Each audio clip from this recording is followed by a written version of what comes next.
pessoal, sou a professora Cristiane, do Instituto Genoma. Vamos dar continuidade ao módulo 1 com a unidade 2, onde nós vamos falar sobre os tipos de cirurgias. O que vem a ser uma cirurgia? É o ramo da medicina que lida com enfermidade e condições que necessitam de técnicas operatórias. Ou seja, não adianta mais aquele tratamento medicamentoso. A gente precisa agora de um procedimento cirúrgico. Por isso que a gente fala cirurgia. A cirurgia, ela se divide em quanto à finalidade e quanto à necessidade. Vamos ver, então, as cirurgias quanto à finalidade. Ela pode ser diagnóstica, que é realizada com o objetivo de ajudar no esclarecimento da doença. Exemplo, a laparotomia exploradora e também a biópsia. Nós temos a cirurgia curativa, que é aquela que tem por objetivo extirpar ou corrigir a causa de uma doença. Exemplo, a apendicectomia e a colecistectomia. Temos também a cirurgia corretiva, que é aquela que tem a finalidade de reconstituir, reestabelecer a capacidade funcional perdida ou diminuída. Um exemplo bem clássico é a fissura palatina. Temos a cirurgia paliativa, que é o objetivo de atenuar, aliviar ou corrigir provisoriamente a dor causada pela doença. Como exemplos, a gente tem a colostomia e a gastrostomia. E por último, a gente tem a cirurgia reconstrutiva, que é aquela que tem como objetivo mais estético, reparador. Exemplo, o enxerto de pele e a mamoplastia, que geralmente as mulheres fazem após a retirada da mama. As cirurgias, elas também podem ser divididas quanto à necessidade. Temos aí a cirurgia de emergência, onde o paciente necessita de atenção imediata. O distúrbio ele pode ser ameaçador à vida. Então, é um tipo de cirurgia que tem que ser feita rapidamente. Como exemplo, a gente tem aí nos casos de uma hemorragia interna, de uma amputação traumática, feridas por arma de fogo ou branca. Temos também a cirurgia de urgência. Sua realização ela é necessária, mas pode aguardar um período de 24 a 48 horas. Como exemplo, a gente tem a colecistectomia.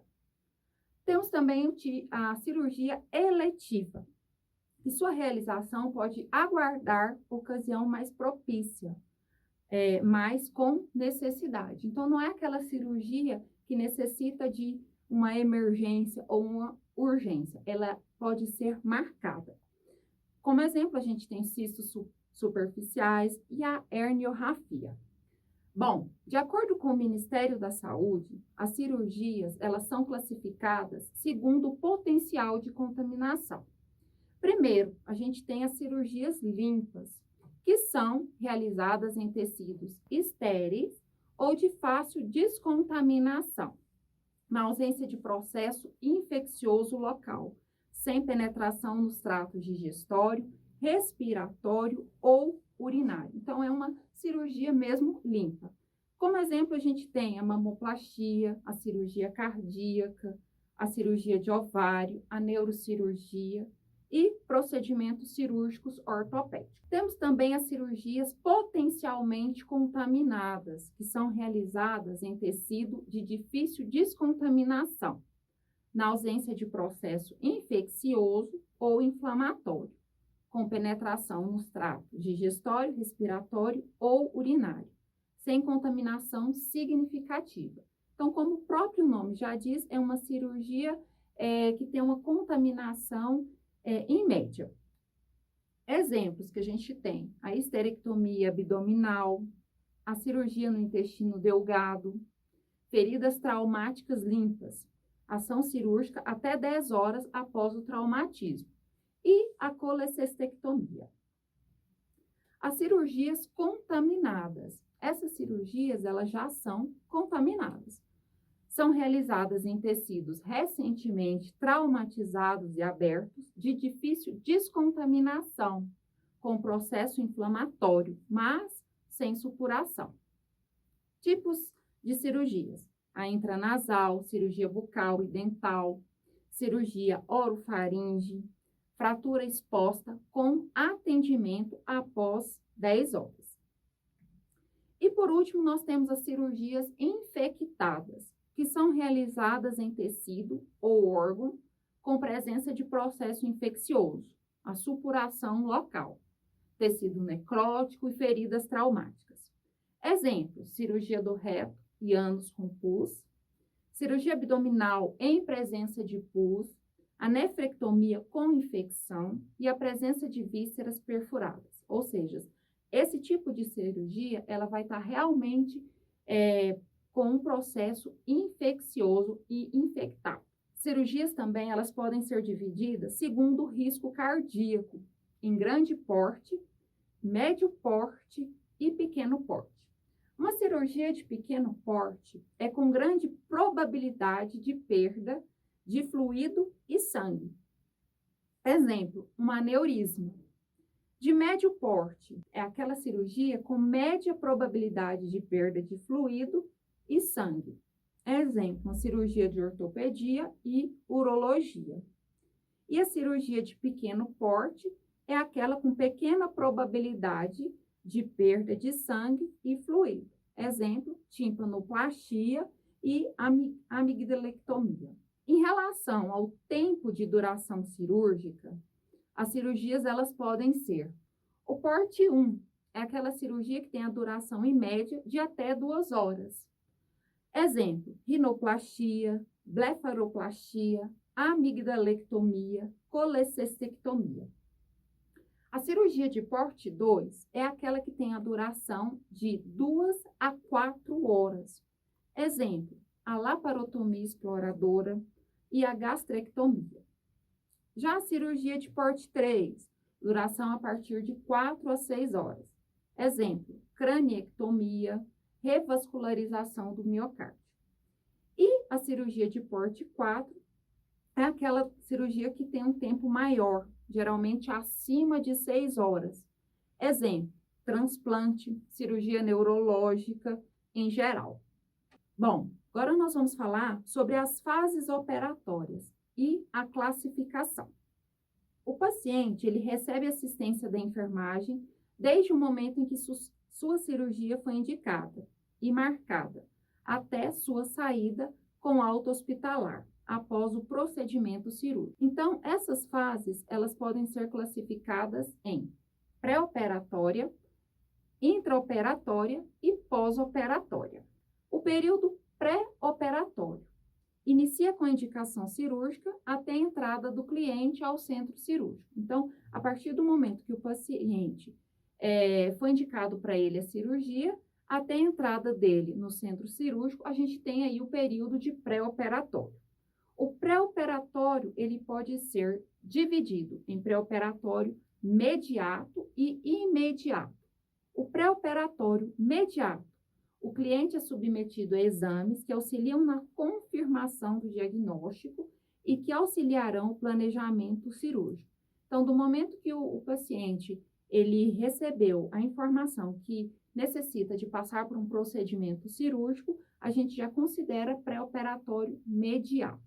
O pré-operatório imediato corresponde às 24 horas anteriores à cirurgia e tem por objetivo preparar o cliente para o ato cirúrgico mediante. Período intraoperatório é a fase intraoperatória, desde o momento em que o paciente é recebido na sala cirúrgica até quando é admitido na sala de recuperação pós-anestésica. Então, o período intraoperatório é aquele momento em que a equipe cirúrgica recebe o paciente até o momento que transfere ele para a sala de recuperação pós-anestésica. E, por último, nós temos o período pós-operatório, que se divide em pós-operatório imediato, pós-operatório mediato e pós-operatório tardio. Pós-operatório imediato é aquele período de 24 horas que se inicia com o retorno do processo anestésico. Essa fase, em geral, tem início na sala de recuperação pós-anestésica, para onde o cliente é transferido após o procedimento cirúrgico. Então, o pós-operatório imediato é onde o paciente vai ficar na sala de recuperação pós-anestésica, passando aquele período de observação, como eu falei para vocês anteriormente.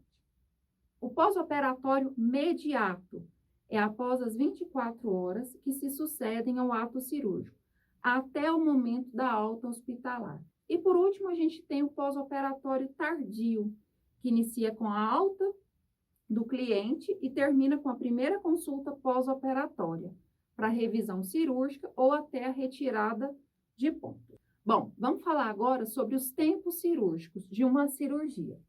Nós temos aí 4 tempos básicos e fundamentais, que são diérese, hemostasia, síntese e exerese. A diérese é a divisão dos tecidos que possibilita o acesso à região a ser operada. Então, é aquele primeiro procedimento onde o médico cirurgião vai estar iniciando o procedimento cirúrgico, né? Fazendo aquele corte no paciente. Temos aí a diérese mecânica, que pode ser punção, introdução de uma agulha ou catéter nos tecidos sem seccioná-lo. Pode ser também através de secção, segmentação dos tecidos com material cortante. Curetagem, raspagem de superfície de um órgão com auxílio de cureta. Temos também a dilatação, que é o processo através do qual se procura aumentar a luz de um órgão tubular.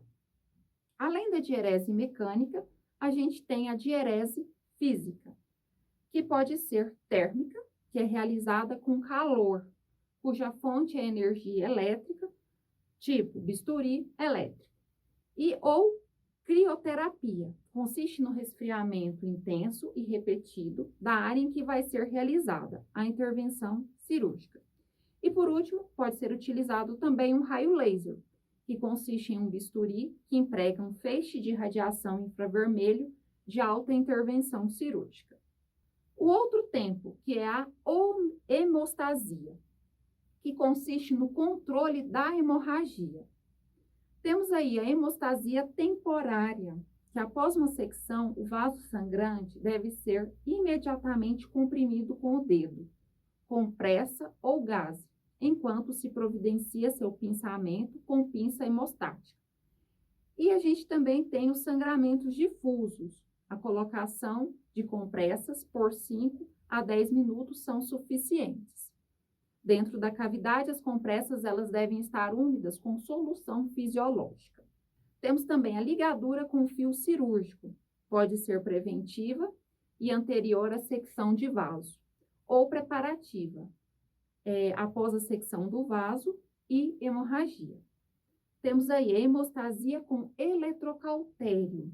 O cirurgião encosta o eletrocautério na pinça, presa ao tecido. Entre cauterizar e ligar, sempre preferir por ligar. E por último, a gente tem a hemostasia com clipe ou grampo, que é o fechamento vascular mais rápido. O outro tempo cirúrgico que a gente tem é a exerese, que consiste na realização do tratamento, seja curativo, paliativo, estético ou diagnóstico. Remove um órgão ou tecido doente. Então, a exerese é aquele momento da cirurgia, né? Seja o que eu vou fazer, seja curativo, paliativo, estético, então é aquele momento propriamente dito. E por último, a gente tem a síntese, que são as suturas realizadas, né? O fechamento da cirurgia.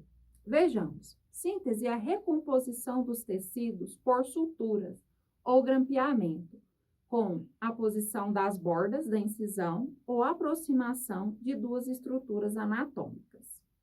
Excepcionalmente, usa-se colas biológicas, tiras de fitas, adesivas ou enfaixamento. Aí vai depender do tipo de cirurgia a ser realizada. Suturas são usadas para o fechamento de cavidades, paredes serosas, aponeuroses, fáscias, músculos subcutâneos. Aí a gente encerra por aqui a unidade 2 do módulo 1.